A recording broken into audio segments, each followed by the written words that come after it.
तर आज आपण बघणार आहोत वेगळा असा पदार्थ, फुफाट्यातली मिरची। त्यासाठी 5 ते 6 मिरच्या गॅसवर अशा जाळीवर भाजून घ्यायच्या।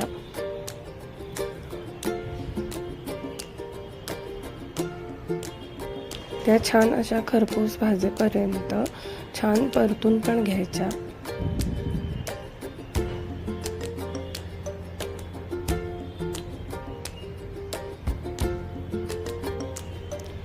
थोड्याशा काळसर होईपर्यंत भाजून घ्यायच्या।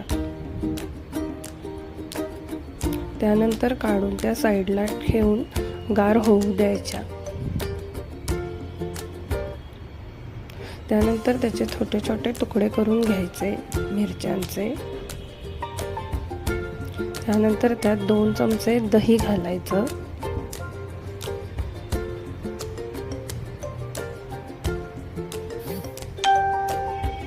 आणि मिरच्या अशा दह्यात चुरडून घ्यायच्या आणि कालवून घ्यायच्या।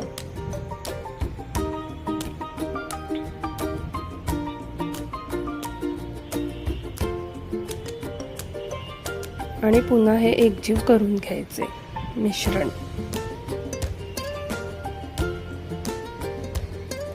थोडेसे मीठ घालायचे चवीनुसार आणि हलवून घ्यायचे।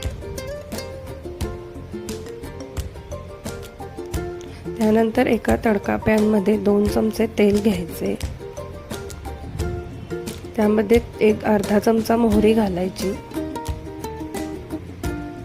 अर्धा चमचा जिरे घालायचे, हिंग घालायचा थोडासा। त्यानंतर 5 ते 7 पाकळ्या कढीपत्ता घालायचा आणि ही फोडणी या दह्याच्या आणि मिरचीच्या मिश्रणावर घालायची आणि त्यात थोडीशी कोथिंबीर घालायची आणि पुन्हा मिश्रण एकजीव करून घ्यायचे।